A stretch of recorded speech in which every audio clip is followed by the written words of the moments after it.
You are listening to KZSC's Voces, Criticas, Critical Voices. I am your host, Silvana Falcon. Today I'm in the studio with Juan Carlos Davila Santiago. Juan is a filmmaker, journalist, writer, and graduate student in the doctoral program of Latin American and Latino Studies here at UC Santa Cruz. His work focuses on environmentalism, social movement, and globalization with a concentration on the islands of Puerto Rico and understanding how the United States colonialism and neoliberal policies impact Puerto Rico. He earned a Master of Arts in Social Documentation in June 2015 here from UC Santa Cruz. Upon completing his master's degree, Juan was awarded a Video News Production Fellowship at Democracy Now! In New York, where he spent a year working in their daily news hour. Among his most significant works at Democracy Now! Were his coverage of the Climate Change Conference in Paris, the Black Lives Matter movement in New York, and the anti-austerity movements in Puerto Rico. He continues to work as a correspondent for this independent media organization. He also covered the 2010 student strike in Puerto Rico for Telesur.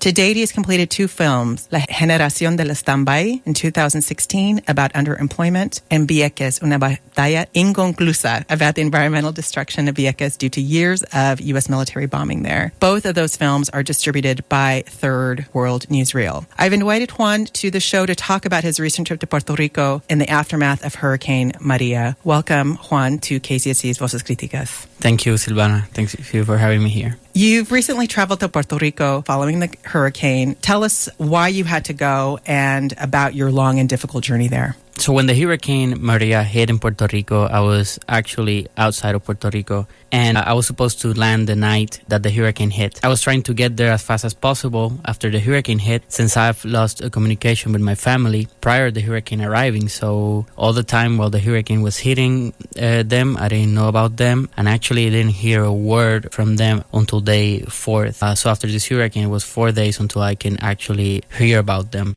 I spent my whole summer there. I was working in different types of projects, also things that are related to my research work here at the university. So yeah, I had all my stuff over there that I needed to get back before getting back to school and coming here full time and reincorporating myself again. But then there was the issue of knowing if my family was okay, if the house was okay, if they had enough food, if they prepared enough. It was a journey at the beginning, very uncertain. Once I was able to get on the phone with my family, they were telling me that they were okay, but you still kind of don't believe them completely, because you might believe they might be hiding something. So it's not until you actually go and see them, because they might tell you they're okay, not to make you worry. But eventually I went there. By this time they have no running water and they have no electricity, and it's been more than a month since the hurricane hit.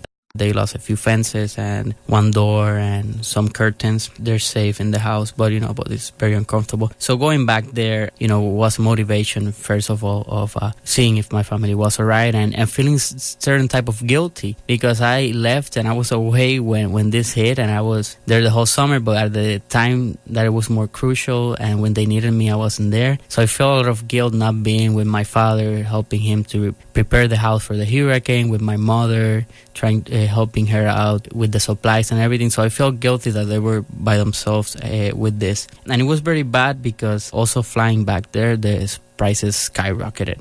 I was trying to get different flights with different airlines, and I saw prices going up until more than $1,000 one way from Florida to San Juan, Puerto Rico, and the same thing to get out of it. I think eventually they got down because I think they start feeling the pressure. I don't know how many people actually bought prices that high, which also makes you see that the people who were able to get in and out of Puerto Rico were people with certain privilege and certain economic capacity. So from the very beginning, you start seeing how the opportunity of who can leave and who can come back is based on their wealth. And this is right after the hurricane. We're facing this problem. I never cancel my flights, so I always rebook them with the same airlines.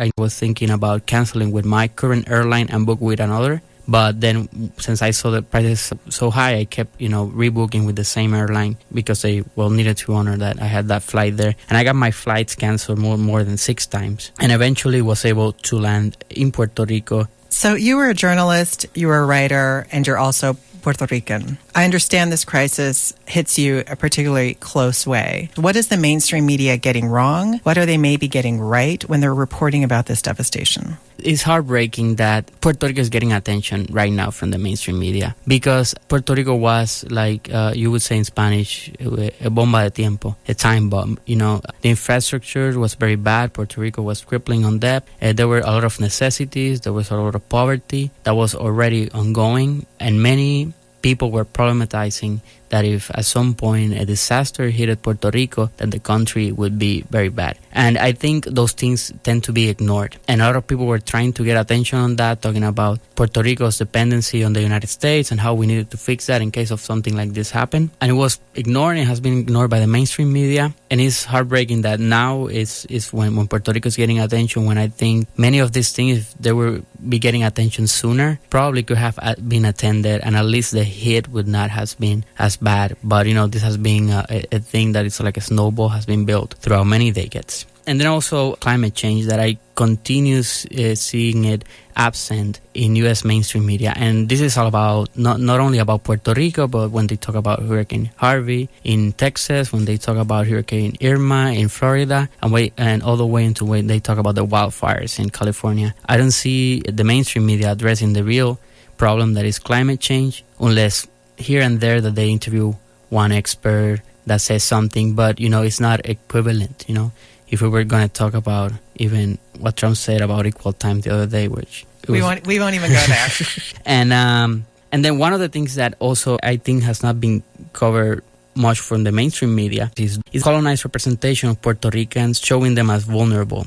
I think the mainstream media in the United States, even though there has been some reports, but there has not been an emphasis that the people of Puerto Rico are doing a self-recovery, that the recovery is mostly done by the people. Puerto Ricans are not waiting for the United States government to solve their problems, and not necessarily because they think that the United States are not entitled to solve their problems, because many people are talking about reparations about the United States to Puerto Rico. Many people are talking about accountability and the responsibility that the United States government has to Puerto Rico. But in light of the lack of response, and knowing that they are not going to undertake that responsibility, particularly under a president like Trump, people have been doing stuff by their own, realizing that. So let's talk about that, because I know you were there, and your last trip you were talking about this group named CAM, the Center of Mutual Support. You wrote about them in the recent article in The Independent. Tell us about who this group is. You referred to them as the popular power. Tell us a little bit what CAM is doing and how they are engaging in this practice of survival. So after Hurricane Maria,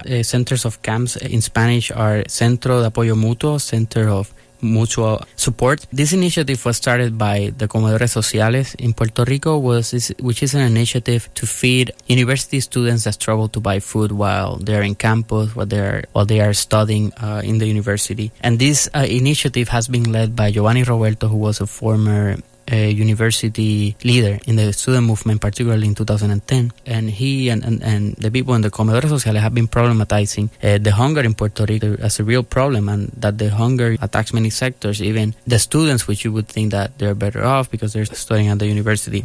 And from there, the group has been able to develop a platform that was pretty much put in place when this happened. So after the disaster, they were able to, the disaster continues, but after the hurricane made landfall, they were able to react very quickly. And in the city of Caguas, they established a Center of Mutual Support, which consists on a type of popular kitchen where everybody gets involved and the community helps the community. So people would bring either the talents that they have about cooking, or if they have some beans that they're not going to be able to cook because actually they don't have any electricity, they can bring it to the space. And it becomes a space where everybody collaborates and everybody feeds themselves all together. The last time I spoke to the people involved the center is feeding about 600 plates a day. And this initiative has been started to reproduce, for example, in the region of Rio Piedras in San Juan, other ones in Utuado, Humacao, other activist groups and other organizers have adapted this model and started constructing on that. So this is one of the things that is happening, but there are many other initiatives happening in Puerto Rico, from art groups doing very important work to young people in agriculture doing very important work and starting to grow produce again as fast as possible, from people also working with the energy and thinking about how to develop a structure of solar energy outside from Elon Musk, which he's interested on that, but more like a community type of solar energy producing. So many people who were already doing work within the communities and have certain structure have now starting to act faster, and since those structures were already in place or were already starting to get built. So that's an incredible kind of modeling of communities coming together in moments of crisis in a way that is not getting covered at all by the mainstream media. You're listening to Juan Carlos Davila Santiago. He is a filmmaker, journalist, writer, and graduate student in the doctoral program of Latin American and Latino Studies here at UC Santa Cruz, and he's recently returned from Puerto Rico. Juan, tell us a bit about the urban versus rural divide, because most of Puerto Rico is actually rural, but much of the coverage, if anything, is coming from San Juan. Most Puerto Rico is rural, even the places close to the coast. I think that in Puerto Rico you could see many coastal places, that are very similar to Santa Cruz. In some places, like the mountains are very close to the beach. There's really a divide between the urban and the towns in the mountain. So the thing is that San Juan always has more supplies, the capital city. And the capital has been able to recuperate a bit better, but that's not to say that there's not necessities in there, because there's a lot of communities, there's a lot of poor communities that also struggling a lot. The city also has a lot of problems with the infrastructure of how things have been built, and actually it's not when it rains, it's getting flooded even after the hurricane because the way the drains and everything is stuck. So I would not say about the urban because versus the rural, because actually, there are many people in the urban areas that are also struggling a lot, but it's more about the urban places of the wealthy. If you go to Condado, if you go to the convention district where the main center of operation, where all the military is, and that's what the convention center is, you would think that there's no necessity, that the hurricane is not that bad. If you would go to the neighborhood where Donald Trump went to throw his towel, you would think that there was no necessity there, because the neighborhood in Guaynabo, the people in Condado, those people, they have been having electricity, they have internet, their bars are open. Even you can see even here the inequality of, Puerto Rico had curfew for at the beginning, and the first curfew, I believe it was at 6 p.m. you needed to be out of the street. The curfew didn't apply in the wealthy areas. The curfew didn't apply in Condado, where a lot of the rich people in Puerto Rico live, and many foreigners have apartments there. I'm saying entrepreneurs and investors. So you would see more like the wealthy urban. But there's a lot of necessity in the caseríos, where you would, something similar to like the projects here, still those people are not being taken care of. And this has bring a lot of some controversy within the mayor of San Juan, because he also has been, obviously, San Juan has more resources, and actually the government, the state not being, the central government not being efficient enough, the city of San Juan has provided resources to other places and other rural towns that doesn't have the resources that San Juan has. But then there's the thing that then it's also a lot of necessity within San Juan. And then, also I guess with the internet and the communications, that's the only place you could get connected. And in that sense, the mainstream media, I guess thinking about a journalist too, about the logistics, I guess it's more difficult to broadcast from a place where you don't have any internet or you don't have any connection. Communications are down. And then, it has been there in Puerto Rico, but then it also shows where the priority of restoring the communication has been. I also understand that it's more difficult in the rural areas, but then the problem that you see in the rural areas is that actually, there are people that still at this moment cannot get out of their houses because it's a more fragile construction with all the mudslides, the rivers. And at this point, we are still having and seeing that problem. So this entire environmental tragedy has really propelled the San Juan mayor, Carmen Yulín Cruz, on the national stage because of her refusal to stop criticizing 45 and his administration and their terrible response. What do you make of this very public confrontation that she is having? And it's interesting that she's having it and not the governor of Puerto Rico, right, who was just at the White House. How are you interpreting this confrontation, so very public confrontation with the U.S. government? Well, I think what Mayor of San Juan, Carmen Yulín, is doing is what is logic, what is expected from any public official that is representing their people, to look after their interests of their people outside of politics, the people who elected. I think is the most logic one-on-one political compromise. It's sad to see that what she's doing is so controversial because it should be just the norm. A public official asking the people who are responsible, in this case the federal government, to do their job and assume their responsibilities. That's simply what she's doing. And then it's becoming controversial for doing her job, for doing what she was elected to do there. She gives hope that, there's certain officials in a way that would take that stance with the United States. The thing is that public officials, the politicians of Puerto Rico, have always, and not being combative or feel that they can confront the United States government to assume their responsibilities or ask or demand. And talking to about Governor Ricardo Rosselló, takes pride on saying he's a United States citizen and he wants to statehood from Puerto Rico. But then why is not he behaving like someone that he actually believes that is a United States citizen and that is his right about receiving the proper help? So that is even contradictory to what they do. And the thing is that also you would see the political formation here.